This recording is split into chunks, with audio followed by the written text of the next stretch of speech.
Mak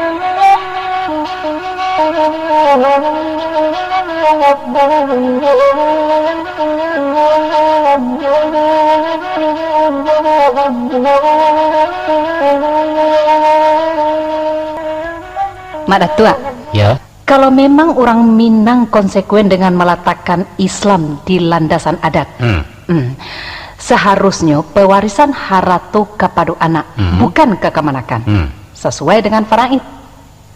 Ambo rasa itu bukan hanya sekadar proses, Mak, tapi sebuah kecerobohan pemangku adat dan alim ulama Minangkabau, nan dengan sadar membelakangi hukum Islam nan sudah baku. Bukan begitu kan, Mak? bukan. Apa dalih Mak Datuk mengatakan bukan? Bukan dalih tapi dalil. Itu realita, Mak. Realita yang salah cara memandang. Keterangannya?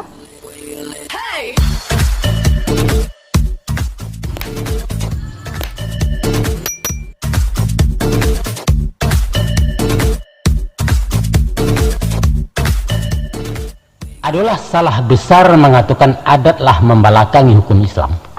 Faraidlah diberlakukan sejak dulu sesuai dengan jenis harta yang dikategorikan agama.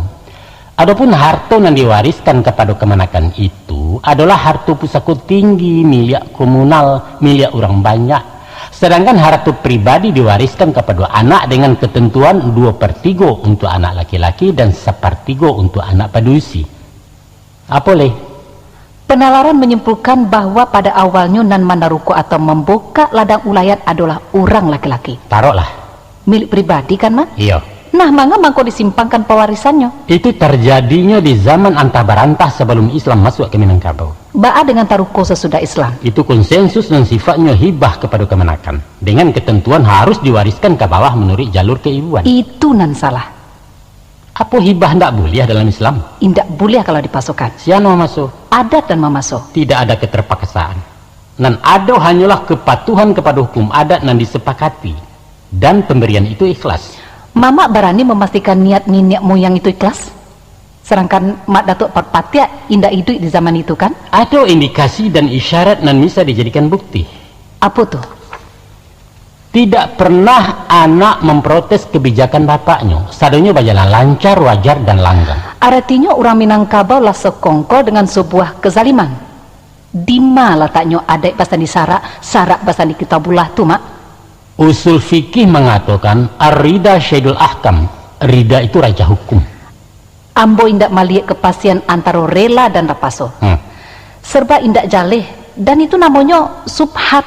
Sedangkan harta subhat dikategorikan haram. Lantas kalau haram ke dikamakan harta pusaka tinggi itu, apa perlu dibagi-bagikan ke orang transmigrasi? Terserah.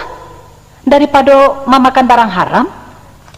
Untuk kemanakan ketahui, nah, dari generasi ke generasi keberadaan harta pusaka tinggi itulah dikaji ulang dek para ulama Minangkabau.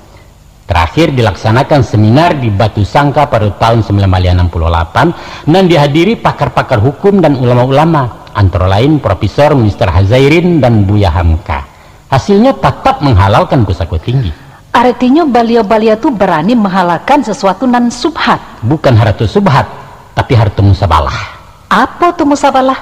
Musabalah artinya harta sabil, yaitu kepemilikan secara kolektif semacam harta kaum di Minangkabau. Tapi apakah seluruh ulama Minangkabau lah sepakat menghukumkan status harta pusaka tinggi dengan musabalah? Memang dulu pernah terjadi polemik hukum antara dua kubu dan membela pendirian subhat dan musabalah. Akhirnya, Mak? Akhirnya ya seperti yang kita dapati kini kok, hukumnya tetap dihalalkan. Bisa ndak Mama menggambarkan proses perdebatan tuh? Aiko cerita ringkasnya. Lah, Ba'a tuh, Mak? guru besar di Masjidil Haram kelahiran Minangkabau bernama Syekh Ahmad Khatib menghukumkan subhat. Sehingga sewaktu malapehkan kerinduan ke tanah leluhur, beliau caliak saja ranah Minang dari jendela kapal di Teluk Baiba. Beliau tidak turun sebab haram memijakkan bumi Minangkabau dan menurut beliau tanah subhat. Baik itu istiqomahnya ulama gadang itu berpendirian. Lantas seluruh ulama waktu itu mengikuti pendirian Syekh Ahmad Khatib tuh? Tidak. Murid utamanya dan bernama Dr. Karim Amarullah, terkenal dengan Inyak DR, ayahandanya Buya Hamka, bapak nepek lain. Beliau menghukumkan harta pusaka tinggi dengan status musabalah. artinya tanah sabil. Jadi murid melawan guru mah ya, Mak? Iya. Ndak kualat tuh, Mak. Ndak ada istilah kualat di Minangkabau. Buliah melawan guru je pituah melawan mama je kebenaran. Artinya menyanggah dengan argumentasi. Buliah. Kalau baitu ambo buliah melawan Datuk Perpatiah. Dari tadi lah melawan panjang. Kalau di Jawa kalian ko lah mati sabalah dek kualat ko. Syukurlah ambo dilahirkan di Minangkabau, Mak. Aku dalilnya der. Apa tuh, Mak? Ada sebidang tanah di Madinah nan berasal dari pampasan perang milik Umar bin Khattab. Sahabat Nabi itu menghibahkannya ke masyarakat negeri Khaybar untuk dimiliki secara kolektif. Sampai kini keberadaan tanah itu masih utuh sesuai dengan wasiat nan punya dahulunya. Itulah yang disebut dengan harta musabalah. Dan kianlah dikiaskan harta pusako tinggi di Minangkabau. Tentu balang pendapat ulama di Minangkabau kok, Mak? Ndak. Perdebatan panjang itu dimenangkan oleh Inya DR, kemudian pendapat beliau disokong hampir seluruh ulama Minangkabau sampai kini. Kalau ambo iyo sependapat Joseph Ahmad Khatib tuh, Mak. Boleh-boleh saja. Tapi ijma ulama adalah satu di antara ampek sandaran hukum di samping Quran, hadis dan qiyas. Kamu kan pasti tahu itu. Islam melarang umatnya taklid. Yo. Dan agama bukan milik alim ulama. Tapi hadis takkan pernah turun lagi untuk mematahkan putusan ulama Minangkabau, kecuali ada ijma baru.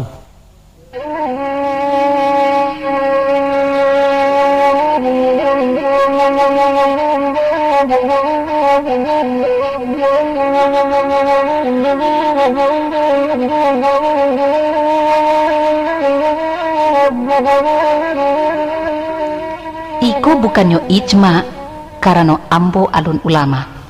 Ambo melihat masalahnya alun selesai, Mak. Dan ambo punya ide mencarikan solusinya. Oh, hebat kamu kan. Terserah Mama mengatakannya hebat atau bukan. Coba Mama dengar ide awak tuh. Pituah Mama ambo pakaikan, yaitu kalau sasek di ujung jalan kembali ke pangka jalan.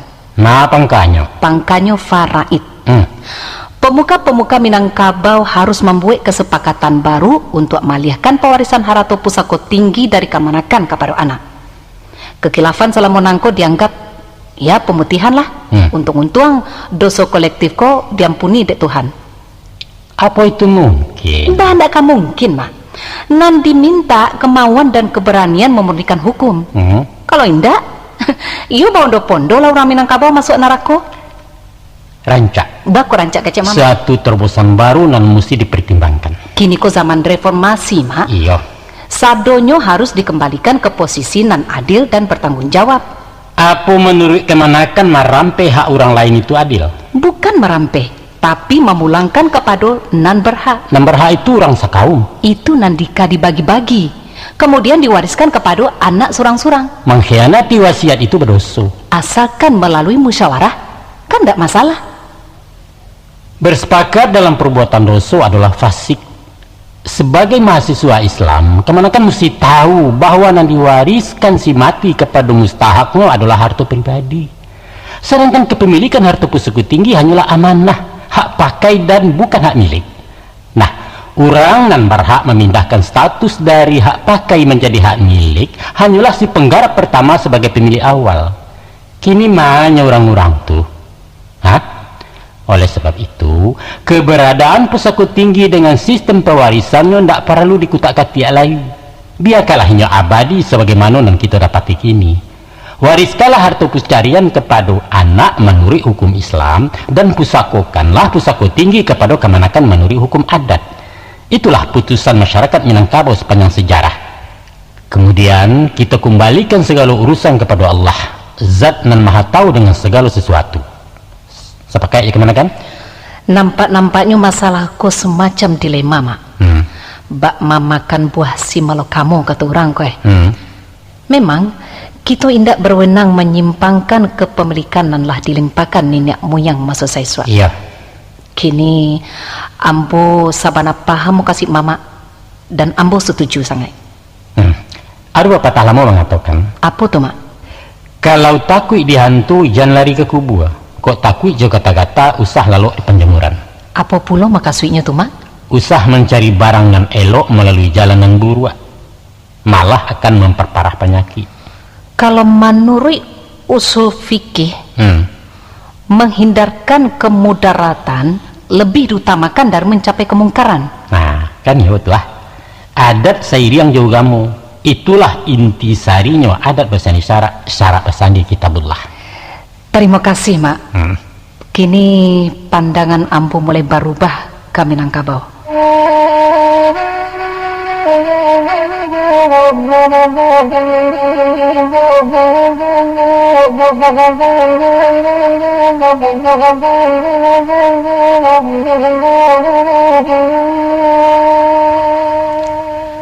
Mak Datua.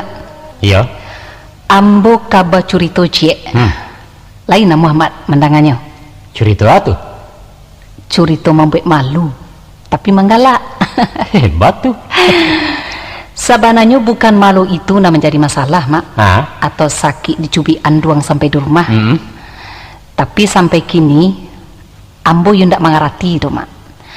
Apa sebabnya ambo dianggap melanggar adat? Rasanya ambo ndak masalah. Bah kisahnya. Macam itu, Mama.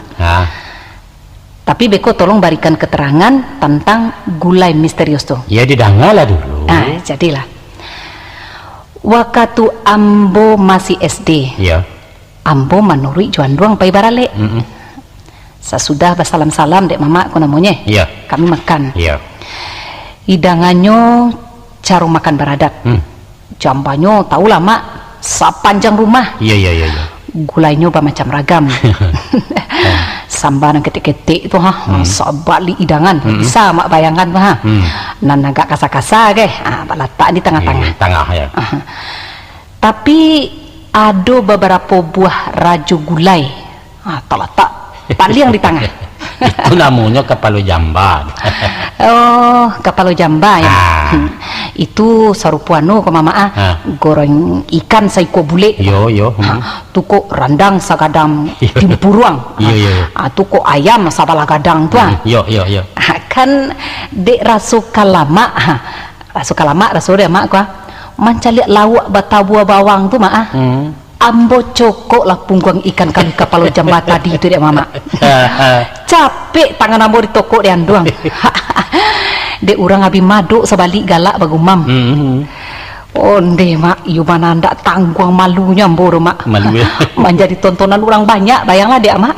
Sehingga nasi sapiriang tuh ambo tinggalkan pai keluar. Yo manga pulu barang talarang tuh kemanakan kaca.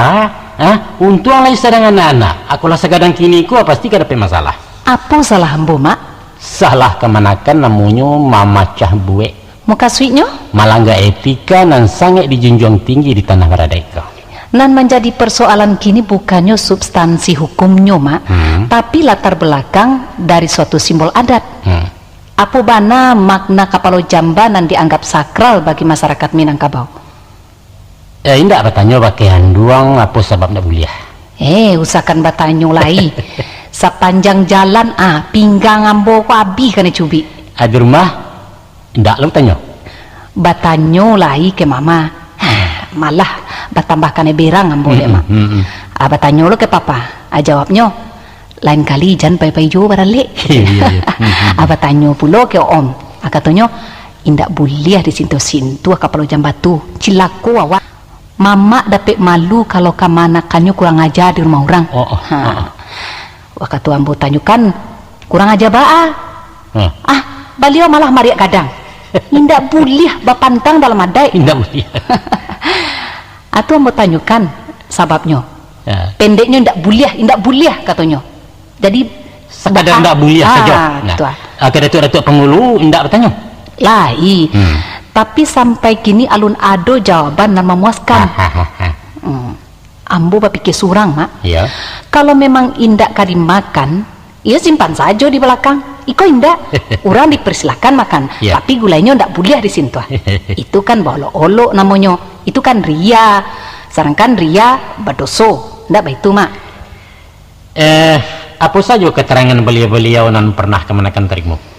Pokoknya sekadar indak buliah. Ndak buliah. Waktu ambo sasakan alasannya ya malah beliau emosi. Kok ndak kabar adai antilah kecilnya. Banyak bana selidiknya serupa tanyu jasa kecilnya. Aduh juga nak menjawab nan agak lunak Iyalah macam itu ada dari saisu. Amalkan sajalah kalau ndak kesalamai awak. Barangkali Mutiko, cara kemanakan batanyo tu kurang sopan gak ndak? Kurang sopan ba aju le mak. Ambo raso kalau tiok tanyo disikapi dengan enteng apalagi sinis, ya kami anak-anak muda kan akan antipati jadi Minangkabau. Jawaban yang kami butuhkan bukannya jawaban yang dogmatis mak, tapi argumen non logis, non wajar dan masuk akal. Kalau ambo katakan samba gadang tu sebagai cadangan, masuk akal ndak kira-kira? Cadangan indak mesti dipatotonkan kan? Tanamo stok barang letaknya di gudang, bukan di etalase toko. Nak tahu juga maknanya. Tadi mama kan berjanji untuk memberikan jawaban. Baiklah. Dari awal mama katakan bahwa orang awak menyatakan sesuatu tidak secara terbuka. Tindak tembak tupai transparan belak-belakan. Tapi kalimatnya kata bersayap, lakunya je simbol-simbol punya makna yang tersembunyi. Dikatakan orang juga itu adalah kata-kata klise. Calialah klise nak kata foto gue. Kalau dicetak nan putih jadi hitam, dan hitam jadi putih. Iya. Deinyo tasua itulah mangko ndak sada orang bisa mencari. Tapi dan tentang masalah kapal jamba. Tentang masalah kapal jamba tadi. Kalau dibaca nan tasure atau nan dicari ujuknya saja, memang akan timbul kesan sebagai memparago, membangga atau ria. Tapi pasti ndak itu mengkasuinya diperbuat doh. Karena Minangkabau menjunjung tinggi nilai-nilai moral. Sebenarnya ada 2-3 pesan yang ingin disampaikan dek lambang kepala jamba tadi. Apa sih pesan itu mak? Yang pertama, sesudah beberapa hari berale, datanglah saatnya mencancang samba gadang. Dihidangkan untuk dimakan, bukan lagi untuk dicalik-calik. Nah, di saat itu si Marapulai sudah menepik sinyal supaya mulai berbalanjo di rumah bini lah. Usah mengamek-ngamek juga. Masuk jadi tontonan lah lewat. Kini saatnya berfungsi sebagai kepala rumah tangga, pemberi nafkah. Itu cik tuh. Kalau hanya untuk menginformasikan itu, ya minta saja lah jale-jale. Kan tak parah lu main sindi-sindi ya segala macam gitu. Sultan, maaf itu belanjo itu. Kasar ya mak. Bukan sekadar kasar ya. Tadi bisa-bisa ndak pulang menantu besok pagi. Sedangkan menantu baru tuh jadi pamenan ya mak. Tapi ada uniknya pulo. Tuh mak. Dia lagi pitih belanjo deh menantu gue. Asim itu kok pura-pura basuh. Pulo deh gindo gue macam-macam sih. Padahal beliau dari Cakul menanti-nanti kalare. Baso nak mudo kininya mak ogah tapi butuh. Iya, itulah nan orang awak. Dan sinan pulo lah letak seninya cangkah kait bepabisan. Itu yang pertama tuh. Tafsiran lain dari kepala jamba yaitu gulai-gulai gadang tadi letaknya bajaraan, ditonton alun dimakan ledah. Itu diumpamakan kepada anak daro Jumarapulai. Nan sehari barale itu dipandang-pandang dan saling memandang. Jadi ndak sembarang talata sekirunya dia dan alun untuk dimakan ledah. Iya. Artinya bersabar dulu sementara. Walaupun halal menurut syarat, tapi alun boleh manga-manga ledah. Tunggulah kan kesulitan juga kalau makan deko. Apa ndak menakan kesulitan? Iya. Baik tu aluinya mainnya ya mama itulah etika, itulah tata krama menunjukkan orang babudi. Setiap sesuatu itu ada aturan main dan mesti dipatuhi. Iya paham ambo mak. Kalau tahu jawaban kepada jamba, barulah awak menjadi anak Minang.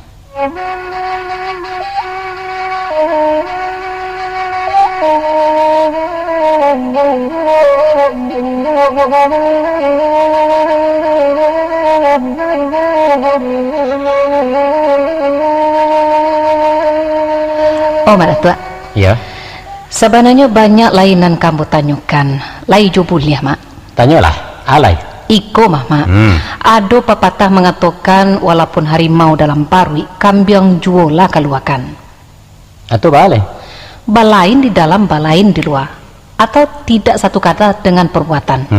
Bukankah itu namanya munafik? Bukan. Nan dimungkasi je pepatah tadi ialah bagaimanapun manggal lagaknya rasa dendam kepada seseorang, usah membayang di paroman. Tetap ramah, seakan-akan tidak ada persoalan. Tapi kan tidak sinkron lah hijau batin mak. Itu tanda-tanda ketidakjujuran. Ambo tetap mengatakan itu munafik. Jangan hanya terpaku kepada perbedaan antara lahir dan batin, tapi ambillah nilai positifnya, bahwa pepatah tadi membawa pesan moral untuk baraja mengendalikan diri. Emosi boleh meledak-ledak dan dilambangkan oleh keganasan harimau, tapi jangan sampai ditumpahkan dalam perangai. Harus dinetralisir oleh sikap damai dan dilambangkan dengan kambiang tadi. Kalau itu pepatah tadi berisi anjuran berakhlakul karimah. Iya itu mah. Tapi sekali, iya itu. Kalau dianggap jujur mengeluarkan setiap nantap pandang dalam hati, berbahaya pihak.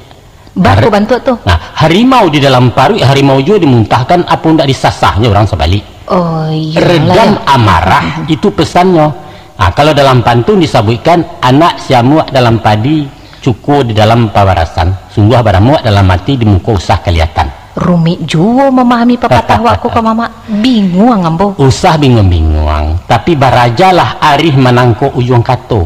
Dan bak bunyi pantun orang, pucuak sinyali nyali ratih, pucuak surian mudo-mudo. Di langit orang lalu linteh, awak di balik itu pulau. Nah, pepatah merupakan simpul-simpul kato dan mesti diurai, dianalisa dan dikaji. Ibarat teka-teki silang, jawabannya harus sesuai dari atas ke bawah dan dari kiri ke kanan. Kalau alun cocok, cari jo dulu sampai usuh. Tapi ada pula pandapik mengatakan mak ya. Kalau pepatah itu artinya kato-kato untuk mematahkan kecil orang. Batu atau mak? Oh bukan. Jadi? Pepatah itu asal katonya dari patatah. Tatah artinya tuntun, bimbing atau mengarahkan. Manatah anak-anak tagak-tagak tarau artinya menuntun sampainya. Patiti berasal dari kata titi. Titi atau jambatan adalah sarana untuk menyampaikan orang ke sebalia. Jadi patah petiti ya? Patah petiti mungkasihnya menggiring pembicaraan kepada apa yang dituju. Iya. Sifatnya komunikatif, alat sambung antara dua aspirasi. Nah, kemampuan berkomunikasi dengan bahasa klise itulah embrionya ilmu diplomasi dan akan melahirkan seorang diplomat. Sejarah membuktikan dengan kehadiran putra-putra terbaik kelahiran Minang bahwa kemerdekaan Indonesia dirabui bukan dengan senjata, bukan coba dia, tapi jemuncuang. Tidak mungkin Suligi melawan Gerenda, tapi awak menang di meja politik. Asia nomor undiang, anak SD pun tahu itu. Iya. Ambo jadi ragu juga ke mama. Sana ragu. Apa mak datuk nan lihai mengecek atau ada itu bana nerancak? Walaupun profesi ambo tukang karang curito, ya, tapi kini ambo ko tidak sedang mau taruh. Kalian kan anak-anak terpelajar, calon cendekiawan dan intelektual Minangkabau. Silahkan banding, silahkan kaji secara objektif. Ibarat kecil orang tua kok, gamak-gamak sebelum dipacik, kunyah-kunyah sebelum diluluan. Jangan dilutuk boleh. Jangan dilutuk boleh. Iya. Kok luruh manahan tiliak, balabeh manahan cubo, kok bana manahan bandiang. Nyampang kok ambo dan tersalah itu dek kebodohan Datuk Perpati ya. Tapi kok lai tersabut dengan bana, itulah kebenaran dari adat Minangkabau.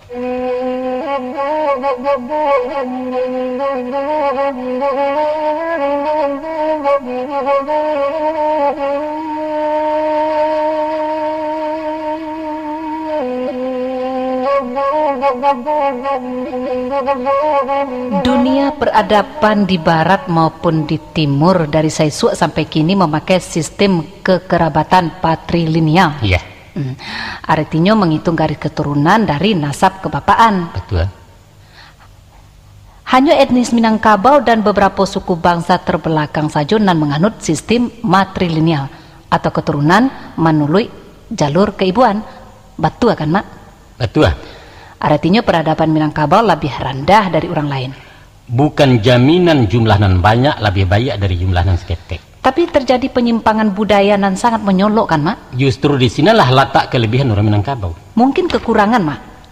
Sebenarnya sistem kekerabatan matrilineal dianggap sebagai budaya tertua di dunia. Secara alamiah, seorang anak lebih dekat dan akrab dengan ibunya daripada bapak. Betul. Sejak zaman manusia gua sampai di era global kini nangko, peran ibu lebih dominan mengawal si anak sampai dewasa dibanding sang bapak. Jadi, kebudayaan Minangkabau lebih murni dan natural. Kalau itu kultur orang Minangkabau itu statis.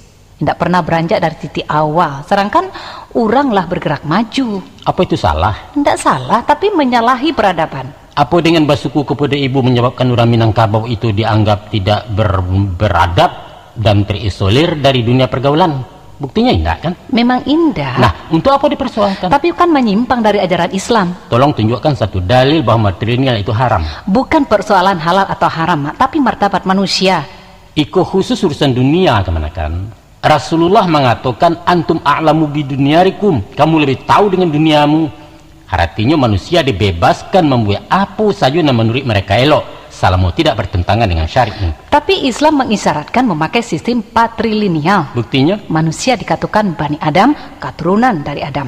Kalau kemanakan ambo katakan keturunan Siti Hawa, tersinggung enggak? Enggak, tapi kurang total, sebab Hawa berasal dari Adam. Adam berasal dari tanah. Apa sebab tidak dikatakan saja bani tanah? Sebab tanah bukan manusia. Populer dikatakan Muhammad bin Abdullah. Dan bukan bin Aminah. Tapi Isa dikatakan Ibnu Maryam. Sebab Isa indak bapak-bapak. Jadi apa arti bin itu sebenarnya? Bin dimaksudkan sebagai klaim atau pengakuan bahwa si anak adalah keturunan dari nama di belakang bin itu. Kalau itu, klaim ibu jauh lebih akurat dari bapak. Sebab seorang bayi nan lahir pasti anak ibunya, tapi alun tentu anak bapaknya. Badai baik itu, Mak. 9 bulan lamanya orang menyaksikan si ibu hamil. Siapa berani membantah kalau anak yang keluar dari rahimnya bukan anak kandungnya. Sedangkan si suami terpaksa membuat pengakuan sebab alun tentu bayi yang dilahirkan istrinya adalah anaknya secara biologis. Mungkin saja hasil perselingkuhan dengan laki-laki lain, ya kan? Ibu tidak berhak menjadi wali. Wali apa? Wali kelas atau wali negari? Mau kasih ambo wali dalam Islam. Adat tidak pernah membantah soal perwalian. Buktinya dalam banyak hal Mama bertindak sebagai wali dari kemanakannya. Terbatas pada soal-soal duniawi, bukan dalam nikah kawin. Ketahuilah kemanakan. Apa tuh, Mak? Merujuk kepada kedudukan perempuan dalam Islam adalah sangat-sangat terpuji kalau orang Minangkabau menganut matrilineal sebagai wujud penghormatan kepada ibu. Banyak hadis yang memperkuat itu. Antara lain, syurga di bawah telapak kaki ibu, bukan bawah telapak kaki ayah. Pernah seorang sahabat bertanya ke Nabi, "Ya Rasulullah, selain dari Allah dan Rasul, siapakah lagi yang pantas kemuliakan ya Rasulullah?" Spontan Nabi menjawab, "Ummuka, ibumu." Lantas orang itu bertanya sekali lagi. Dijawab juga beliau dengan ummuka sampai 3 kali. Barulah di pertanyaan kampe Rasulullah menjawab dengan abuka, bapakmu. Artinya apa? Ibu dan bapak berbanding 3 lawan 1. Apa tidak pantas kalau kita berbanso kepada ibu? Iya, kalau dalam masalah itu memang. Iko argumen ambo secara matematika lah. Kalaulah diumpamakan hubungan suami istri itu sebagai perkongsian tani, maka hak istri jauh lebih gadang dari suami. Nah, coba hitung. Bibit banyak sama banyak. Paham kan kemanakan ke si ambo? Paham. Nah, sudah itu sawah punya si istri, yaitu rahim. Dan menggarap sampai panen juga istri. Artinya si jabang bayi digadangkan dalam kandungan sampai dilahirkan. Betul. Nah, dalam babagi hasil, pastilah padi si istri 3 kali padi si suami. Itu baru adil. Tapi nan masuk pupuk dari luar kan pihak suami kan, Mak? Betul. Asal jangan lupa bahwa indak ada ibu hamil dan keguguran karena indak dapat nafkah dari suaminya. Bagati. Memang iyo. Batu, Mak. Heran. Seharusnya kemanakan sebagai wanita Minang tersanjung dengan sistem matrilineal. Carilah penderitaan padusi sepanjang sejarah, ya, memilukan dan memalukan. Semenjak zaman jahiliyah sampai ke zaman TKW nasibnya alun berubah. Aduh joci yudua indua nama kuasa, tapi bukan kaumnya yang diperjuangkan, malah parik suaminya yang diperbunci. Ya, nasib amai-amai dan. Tapi di Minangkabau kemenakan, indak perlu demonstrasi menuntut persamaan hak, indak perlu memperjuangkan emansipasi atau gender segala macam. Sadonya lah kami barikan, tak perlu diminta. Berbahagialah kalian dilahirkan di Minangkabau tanah beradat.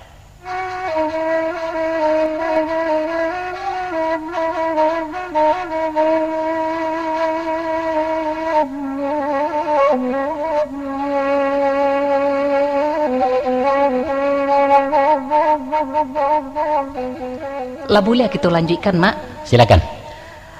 Ada satu pepatah yang sangat kontroversial. Aduh.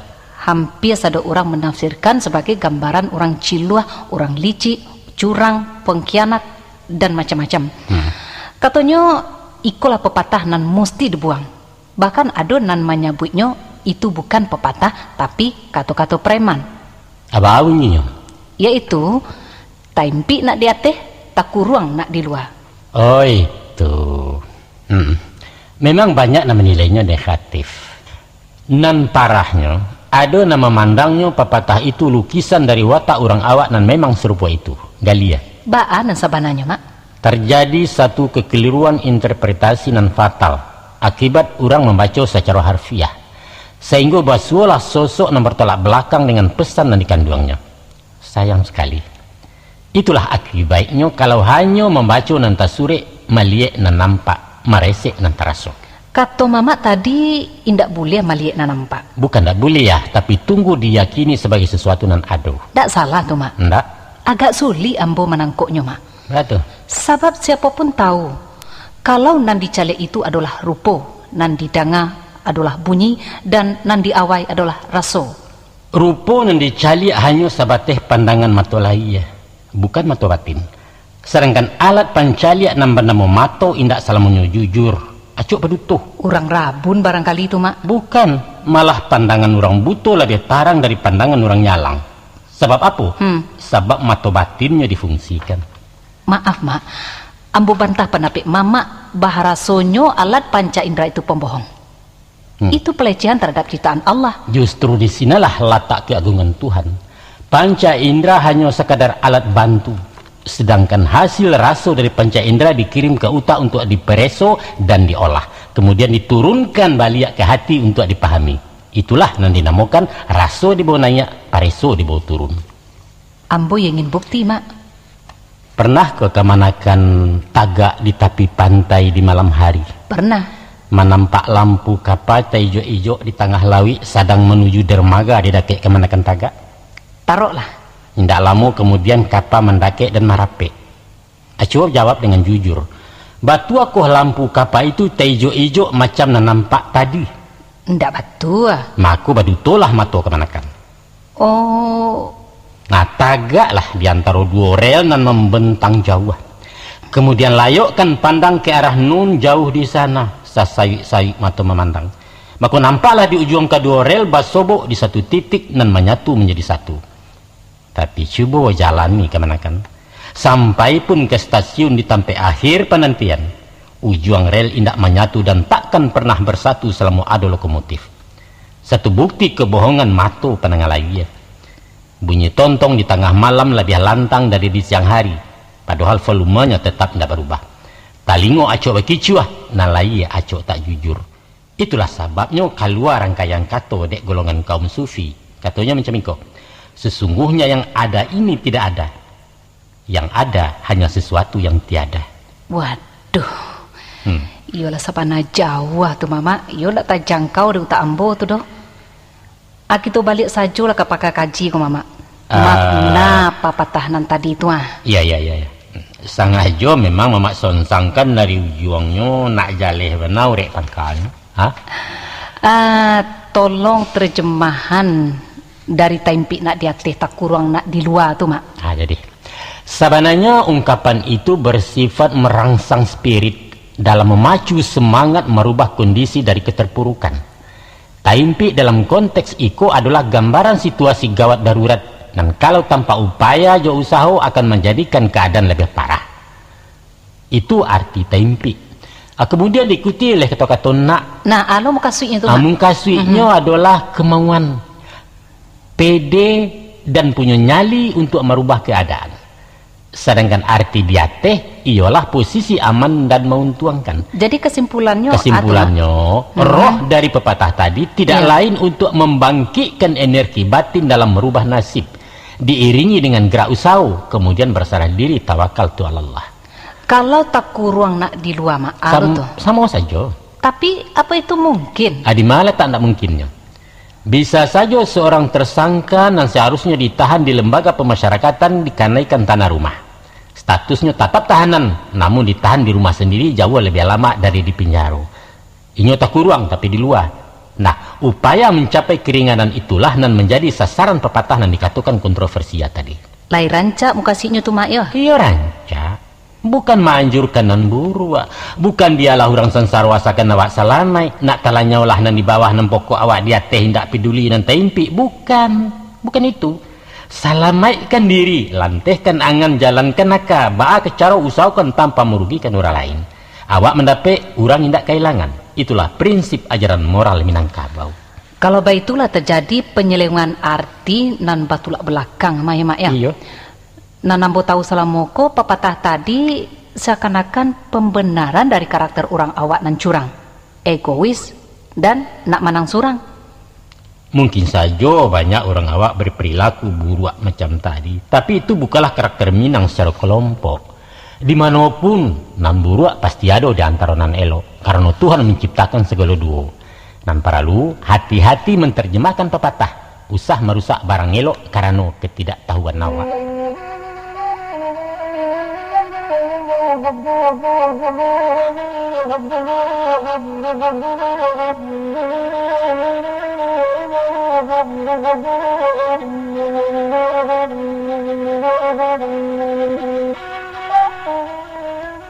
Mak Datua. Ya. Ba'a pulo dengan pepatah iyo kan diurang, ladukan diawak. Pepatah iko pun banyak diselewengkan orang. Seolah-olah kita disuruh memaksakan kehendak dengan melecehkan orang lain. Sebenarnya sikap mayokan dan diurang malalukan dan diawak adalah positif. Batiang kepada situasi yang dihadapi. Dalam hal-hal tertentu mesti dipakai. Karena itu mencerminkan prinsip sambil menenggang orang lain. Umpamonya, Mak? Umpamo, dalam berdiplomasi atau bermusyawarah, kiat itu sangat membantu. Pendapat orang usah dipatahkan, karena siapapun akan melawan kalau dirinya diremehkan, walaupun ini salah. Nah, iyokan ini dulu, kemudian baru dibanding dengan pendapat awak, nanti yakin benar. Dapat Mama memberikan contoh agak ciek. Umpama dalam memperbincangkan satu kasus, ada pendapat yang tidak relevan untuk ditanggapi. Batele-tele, usah dibawa lalu. Iya. Bantah saja secara halus dan santun, sehingga inyo merasa dihargai, kemudian mengikuti pendapat awak. Iya. Nah, contoh kalimatnya, ambo sependapat ya beliau. Jadi seolah-olah mendukung. Iya. Tapi mesti dipertimbangkan. Lalu kan oleh awak sesuai dipertimbangkan. Tentu saja dengan argumentasi dan bisa diterima seluruh pihak, sehingga forum berpihak ke awak dan membanding. Muka suitnya disalamaikan orang dulu, baru awak masuk. Iyo, itu taktik cara melalukan galeh. Pendeknya usah melawan arus ya, Mak ya. Jangan rugi awak. Kalau menyubarangi sungai biaya dare, indah boleh potong kompas bakayuh langsung ke sasaran. Jan, tabaliak ditundua ini kok. Tapi helolah para agak kau. Baru anyoi ya, Mak. Baru anyoi tanpa bakayuh. Kemudian diheriangkan seketik menyampiang merencong sungai. Dengan sendirinya mailia sama juari selamai sampai ke sebaliak. Kita manfaatkan kekuatan lawan ya, Mak, untuk menyelamatkan diri kan itu kira-kira, Mak. Batua, salamo indak merugikan orang. Ayah indak karuah sungai indak cabuah tujuan sampai ke Subarang. Aduh, ambo ndak setuju ke, Mak. Apa tuh? Anggu anggak geleng namuah dalam nan 2,3. Alasan ndak setuju? Itu kan melambangkan kemunafikan, Mak. Di mungko setuju, di belakang menolak. Tadinya menolak, di belakang layu pulo. Abulak balik, itu kan ndak papan diri ya namanya tuh. Memang kadang-kadang ada ungkapan untuk menggambarkan sifat seseorang.